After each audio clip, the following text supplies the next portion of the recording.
أعوذ بالله من الشيطان الرجيم بسم الله الرحمن الرحيم نحمده ونصلي على رسوله الكريم أما بعد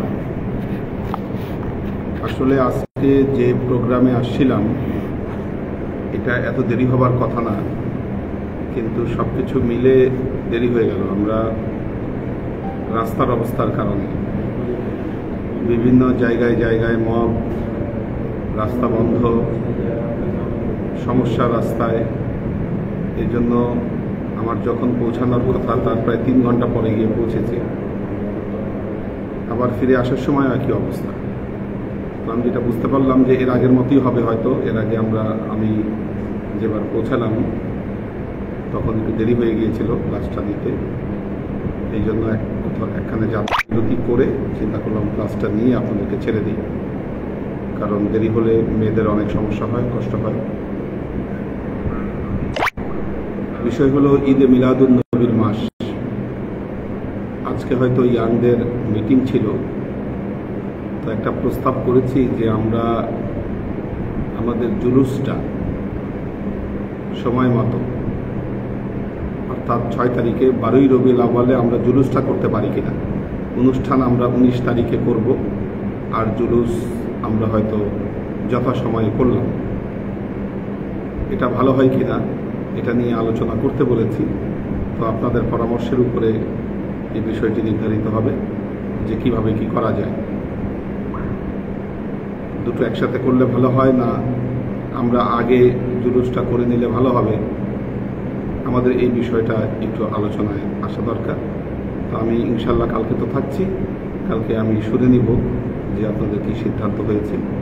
এই বিষয়টা আমরা আলোচনায় নিয়ে আসতে পারবো তখন।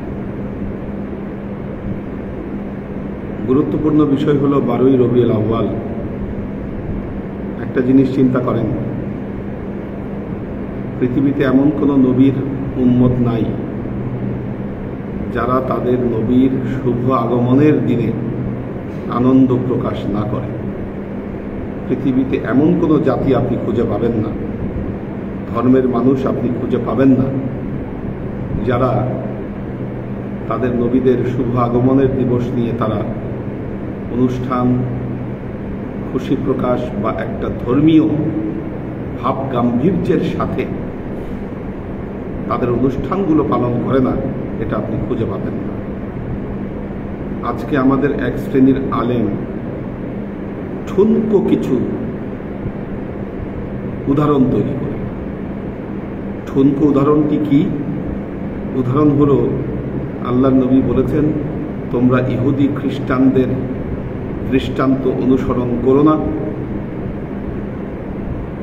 এই কথার সাথে তারা এটাকেও নিয়ে এসেছে, যেহেতু খ্রিস্টানরা হযরত ঈসা আলাইহিস সালামের জন্মদিবসে বড়দিন পালন করে, বা অন্যান্য যারা ধর্মগুরু আছে তারা তাদের ধর্মের যিনি ধর্ম প্রবর্তক, যিনি ধর্ম প্রচার এবং প্রসার করেছেন, তার জন্মদিনে যেহেতু তারা আনন্দ প্রকাশ করে বা বিশেষ অনুষ্ঠান পালন করে থাকে,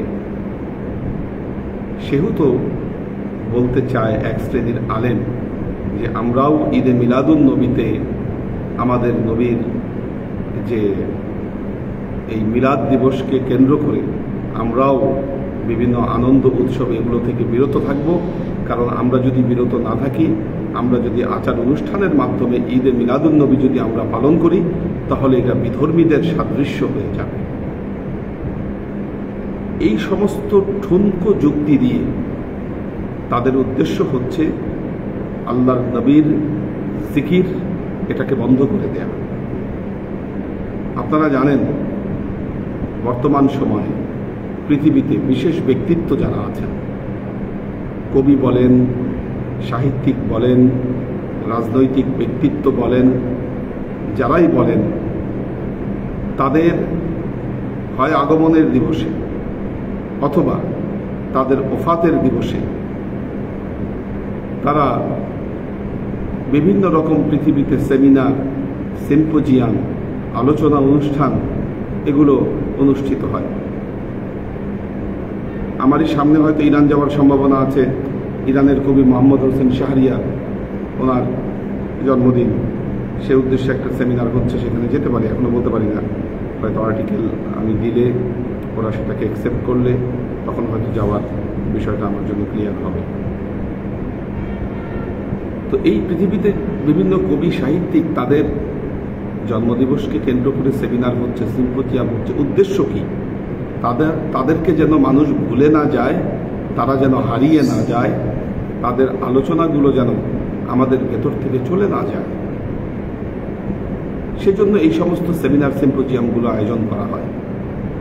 আজকে যারা এই যুক্তি দিচ্ছেন যে আল্লাহ নবীর আগমনের দিবসে আমরা যদি কোনো অনুষ্ঠান করি তাহলে এটা বিধর্মীদেরকে অনুসরণ করা হবে, বিশ্বাস করেন এরা হচ্ছে ইহুদি খ্রিস্টানদের সেই দালাল যারা আল্লাহর নবীর জিকির, তার আলোচনাকে বন্ধ করে দিতে চায়, এটাকে কবর রচনা করতে চায়। কারণটা কি? কারণ আল্লাহর নবীর জিকির এবং আল্লাহর নবীর আলোচনা নিয়ে আসলে এমন কিছু কথা চলে আসবে যাতে প্রমাণ হয়ে যাবে পৃথিবীতে মুহাম্মদ মুস্তাফা সাল্লাল্লাহু আলাইহি ওয়াসাল্লামের মতো শ্রেষ্ঠ মানুষ, শ্রেষ্ঠ নবী, শ্রেষ্ঠ ব্যক্তিত্ব পৃথিবীতে তার সমকক্ষ আর কেউ ছিলেন না। এই বিষয়টি প্রমাণ হয়ে যাবে। এখন অন্য ধর্মের লোক তো এটা চায় না যে এটা সবার কাছে প্রমাণ হয়ে যায় আল্লাহ নবীর শ্রেষ্ঠত্ব সর্ব ঊর্ধ্বে, আল্লাহ নবীর শ্রেষ্ঠত্ব সবচেয়ে বেশি। তারাই কিন্তু মূলত আল্লাহ নবীকে নিয়ে এই জিকির, এই মিলাদ, এই সমস্ত বিষয় নিয়ে বাধা প্রদান করে। আমার একটা ঘটনা মনে আছে, আমাদের আবু জায়েদ ভাই, আমাদের লালমিয়া ভাই আর কি, ওনার শ্বশুর এক সময় মিলাদ বিরোধী ছিলেন। শরীয়তপুরে আমি ওনাদের বাসায় গিয়ে যখন আমি মিলাদ পড়িয়েছিলাম তখন উনি বলেছিলেন যে হুজুর সব কিছুই তো ঠিক আছে, কিন্তু এই যে মিলাদের মাঝখানে মানুষ খুব নেটওয়ার্কের সমস্যা হয়েছিল, তো এই যে কথাগুলো বলে নবীর দুধমা হালিমা, এই রকম ছন্দে যে কথাগুলো বলে, এগুলো আমার ভাল লাগে না, এগুলো এত বলার কি আছে। তখন আমি ওনাকে বলেছিলাম যে দেখেন, আপনি জানেন যে নবীর দুধমা হালিমা, নবীর জন্মদাত্রী মা হচ্ছে আমেনা, এটা আপনি জানেন, কিন্তু আমাদের ভবিষ্যৎ প্রজন্মের একটি শিশু, একটি বালক, সে কি এই জিনিসটা জানে? সে যখন একটা মিলাদের অনুষ্ঠানে আসবে, এই কথাটা যখন শুনবে, তার কাছে কিন্তু এই তথ্যটা চলে যাবে এবং তার মনে এই তথ্যটা গেঁথে যাবে। এই জন্যই আমাদের মিলাদ পালন করা উচিত। আল্লাহ নবীর জিকির এবং যে ফিকিরকে, এটা আমাদের ভবিষ্যৎ প্রজন্মের কাছে পৌঁছে দেওয়ার জন্যই আমাদের মিলাদ করা প্রয়োজন। উনি আমার এই কথায় খুব কনভিন্স হয়েছিলেন এবং পরবর্তীতে উনি কিন্তু ওনার সেই মতামত থেকে ফিরে এসেছিলেন। আসলে আমরা ঠুনকো যুক্তি, ঠুনকো কথা বলে আমরা মানুষকে অনেক সময় বিভ্রান্ত করি।